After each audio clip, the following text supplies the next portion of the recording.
जो अपने जीवन का धन पैसा और रुपया नहीं मानता है, अपने जीवन का धन केवल भगवान का स्मरण ही मानता है, ऐसा है ये मित्र। विरक्त इंद्रियार्थेषु, जो अपनी इंद्रियों से विरक्त है।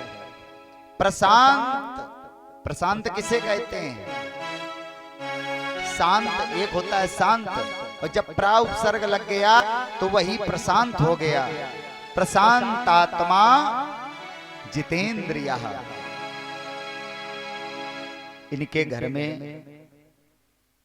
पत्नी का नाम है सुशीला, पुत्र हैं, पत्नी है। एक बात आप लोग समझ लें कि जो जिसको धन मानता है उसी को एकत्रित करता है। जो माया को एकत्रित करने में पूरी ताकत लगा देगा उसके जीवन में भगवान नहीं होंगे, और पूरी दम लगा देगा भगवान को प्राप्त करने के लिए तो देख लेना उसके जीवन में माया कम मिलेगी। एक ही चीज मिलेगी, चाहे भगवान को प्राप्त कर लो और चाहे माया से संबंध रखो। हाँ, हम कभी नहीं कहते माया छोड़ो, माया को तो कभी मत छोड़ना और ना छोड़ पाओगे। कोई ऐसा इस धरती पर पैदा नहीं हुआ है। भूमि गिरत बा डाबर पानी, जिम जीवहि माया लपटानी। और वो माया तो अंतिम समय तक तुम्हारे साथ रहेगी। एक दिन इस विषय पर चर्चा हो चुकी है, आगे बढ़ते हैं यहां से। बस करना क्या है अब जीवन में? सुबह से शाम तक अगर 1000 रुपए पैदा करने के लिए हम दिन भर मेहनत करते हैं तो शाम को 10 मिनट बैठ करके 1000 नाम रूपी सिक्के भी इकट्ठे कर लो। क्योंकि यहाँ के लिए तो खूब संपत्ति इकट्ठी कर ली, 4 ट्रैक्टर, 2 मकान रूरा में, 3 लखनऊ में, 3 दिल्ली में, 2 बंबई में।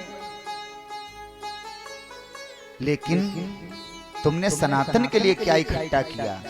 अपना मना करके दूसरे की संपत्ति करा करा रजिस्ट्री करा करा के अपने नाम चढ़वा चढ़वा। भगवान भी हंसते हैं जब रजिस्ट्री कोई कराता है। वाह, संपत्ति सब मेरी और आज ही अपना नाम इसमें चढ़वा रहा है। चलो देखेंगे कितने दिन रखोगे, कितने दिन रहेगी वो। 100 वर्ष, 70 वर्ष, 100 वर्ष के ऊपर कौन चलता है?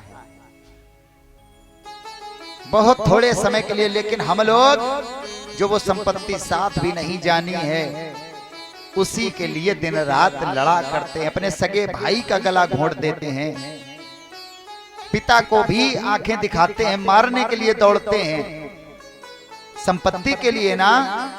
एक दिन ये संपत्ति भी यहीं पड़ी रह जाएगी। जिसको इकट्ठा करने के लिए जितना पाप किया है, बस वही गठरिया साथ में लदी चली जाएगी और पाप हो जाएगा। क्योंकि ये संपत्ति है सब भगवान की, और जबरदस्ती जो तुमने अपना बना करके बैठे हो ना, बस अवसर है, अवसर का लाभ उठाइए। इनका धन क्या है? ब्राह्मणों ब्रह्म वित्तमा, जो ब्रह्म को ही अपना धन मानता है। इसलिए इनके पास क्या इकट्ठा है? बस भगवान ही भगवान जीवन में है, और ये सांसारिक संपत्ति नहीं है। गरीबी तो इतनी है कि एक दिन खाना बन जाए फिर 2 दिन खाना नहीं बनता है। बच्चे भूख से तड़पते रहते हैं, माँ के पास जाते हैं, मैया भूख लगी है। मैया क्या करे? जल पान करा के, पानी पिला के सुला देती है माँ। और धन्य है वो सुशीला। आजकल की कोई स्त्री हो ना और पति कमाने ना जाए, तांडव पैदा कर दे घर के अंदर। लेकिन सुशीला ऐसी सुशील है जो अपने पति की खुशी में अपनी खुशी को ढूंढती है। सच्चाई में स्त्री का एक ही कर्तव्य है, एक ही नियम है, एक ही पूजन है। मन क्रम वचन पति पद पूजा। मन से, कर्म से, वाणी से केवल अपने पति के चरणों में प्रेम रखिए।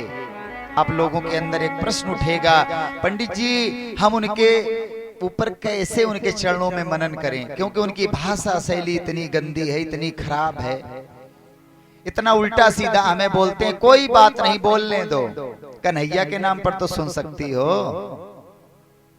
भगवान के नाम पर सुनो उनकी बातों को और पलट करके जवाब न दो। भगवान क्या करते हैं, स्वयं तुमसे बाद में मिलेंगे, पहले एक नकली पति भेजते हैं और कहते हैं देखें तुम इसके साथ कैसा व्यवहार करोगे।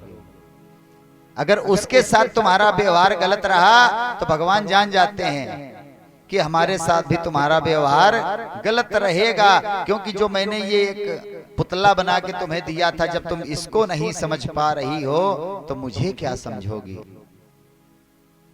सुशीला धन्य है सुशीला, लेकिन कब तक। ये बच्चों की भूख, बच्चों की प्यास सुशीला जी के हृदय को कंपित कर देती है। सुशीला के बारे में लिखा गया है दरिद्र। दरिद्र किसे कहते हैं, जिसके पास धन ना हो। नहीं, दरिद्र वो है शास्त्रों की भाषा में भो वह दरिद्रा यस्य विशाल तृष्णा, जिसके घर में खूब भरा हो और फिर भी हाय हाय कहां से मिल जाए, किसका हड़प लें, किसका लूट लें, जितना है उतना अपने मरते समय तक खत्म नहीं कर पाएंगे। और पड़ोसी की भी अगर बेईमानी से जमीन लिख जाए तो क्या बात है भाई। नहीं, हमें किसी का नहीं चाहिए, हमें केवल अपनी मेहनत का चाहिए। अपनी मेहनत पर भरोसा करो और जब मेहनत की रोटी खाओगे वो तुम्हें सुख और शांति प्रदान करेगी। दरिद्रा सीद माना, दरिद्र कह दिया आज सुशीला जी को, क्योंकि इनकी तृष्णा है मिले। और सुदामा जी को दरिद्र नहीं कहा गया है, गरीब हैं। गरीबी में और दरिद्रता में बहुत अंतर होता है। एक दिन एक भिक्षा मांगने वाला सुशीला जी के दरवाजे पर आया, आवाज लगाई, देवी कोई घर में है, भिक्षाम देहि। सुशीला जी ने सोचा, हे भगवान, जिसके घर में बच्चों को खिलाने के लिए भी कुछ ना हो, पिलाने के लिए भी कुछ ना हो, उसके घर में भी मांगने के लिए आया जा रहा है। धन्य है परीक्षा प्रभु, कितनी परीक्षा लोगे आप। सुशीला ने इधर देखा उधर देखा, कुछ नहीं दिखाई पड़ा। ठाकुर जी को जो तुलसी जी का भोग लगाया था, बस वो तुलसी जी रखी थी, लेकर के चली आई। और ये मांगने वाला भिखारी बन के आने वाला कोई दूसरा नहीं था, भगवान ही थे। जाकर के वो तुलसी का दल दे दिया और कहा, भगवान मेरे घर में बच्चों को खिलाने तक के लिए कुछ नहीं है, आप ये तुलसी का दल ले जाओ और बस यही है मेरे यहाँ। भगवान कहते हैं, मुझे संसार की कोई संपत्ति नहीं चाहिए, अरे मुझे तो केवल तुम एक तुलसी का दल दे दो। भगवान तो केवल भाव के भूखे हैं। भाव बिन कुछ भी तू दे दे, मैं कभी लेता नहीं, और भाव से एक पुष्प दे दे, वो भी मुझे स्वीकार है। भाव का भूखा हूँ मैं, और भाव ही एक सार है। सुशीले, क्या तुम्हें ज्ञात नहीं है, तुम्हारे पति के मित्र हैं जो द्वारिकाधीश हैं, राजाधिराज हैं, अपने पति को उनके पास क्यों नहीं भेजती हो। सुशीला को ज्ञात हुआ, मेरे पति के मित्र हैं, द्वारिकाधीश हैं, और मेरे पति ने आज तक कभी चर्चा नहीं की। आज सुशीला जी ने अपने पति देव से कहा, स्वामी मैंने सुना है द्वारिकाधीश भगवान कृष्ण तुम्हारे मित्र हैं। हाँ हैं, मैं चाहती हूं जाओ और उनके दर्शन कराओ जा करके। अगर ये कह देती जाओ कुछ उनसे संपत्ति लेके आओ, तो सुदामा जी घर से कदम बाहर नहीं निकालते, लेकिन जब कहा दर्शन करने चले जाओ तो दर्शन की बात को सुन करके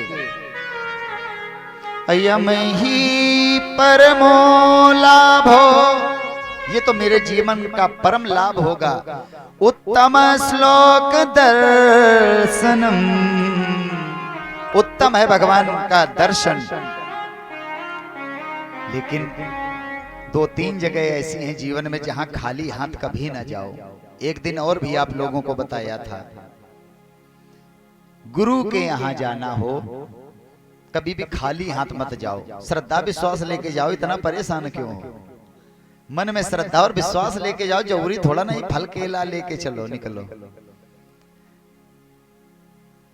हाथ में कुछ ना कुछ होना चाहिए, कुछ ले करके जाओ भेंट समर्पित करने हेतु। भगवान के यहां जाओ, उनके पास भी कुछ ले करके जाओ।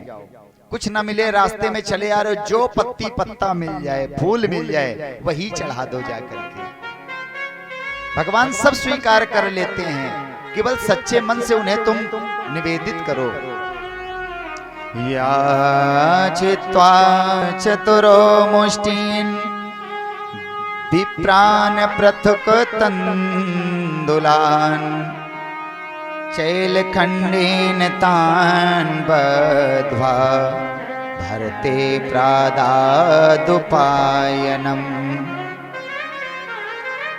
आज 4 घरों से, अलग अलग घरों से मुट्ठी मुट्ठी भर चावल लेकर के आई है। स्त्रियां बड़ी समझदार होती हैं। आज मैया ने क्या किया, 4 घरों से मांगा है। क्यों? हर घर में अलग अलग चावल होते हैं, किसी के यहाँ लाल, किसी के यहाँ थोड़े पीले, किसी के यहाँ कंट्रोल वाले, किसी के यहाँ शक्कर चीनी, हर प्रकार के अलग अलग चावल होते हैं। तो ये मानो वो भगवान को बताना चाहती है भाव से कि प्रभु मेरे घर में एक साइज के चावल भी नहीं है। और उन चावलों को जब बांधा है तो एक पुराने फटे कपड़े में बांधा उन चावलों को, और अपने स्वामी को दिया और कहा, स्वामी ये चावल दे देना जाकर के द्वारिकाधीश को, अपने मित्र को कहना भाभी जी ने भेंट भेजी है, और मैं चाहती हूं एक मेरा संदेशा भी उनसे बोल देना जाकर के। कौन सा संदेशा? 1 मास द्विपाख में 2 एकादशी होए, सो प्रभु दीन दयाल ने नित प्रतिदिन ही मोए, नित प्रतिदिन ही मोए। अरे मेरे ऊपर तो बड़ी कृपा है प्रभु। अरे सबके घरों में तो महीने में 2 एकादशी आती है, लेकिन हमारे घर में तो रोज पानी पिया जा रहा है, काम पानी पी पी करके चलाया जा रहा है। भगवान की भी एक प्रतिज्ञा है, जो तू आवे एक पग। भगवान के यहाँ पहुंचने के लिए अगर तुम एक कदम चलते हो तो भगवान तुम्हारे यहाँ 1000 कदम चल करके आते हैं। आज सुदामा जी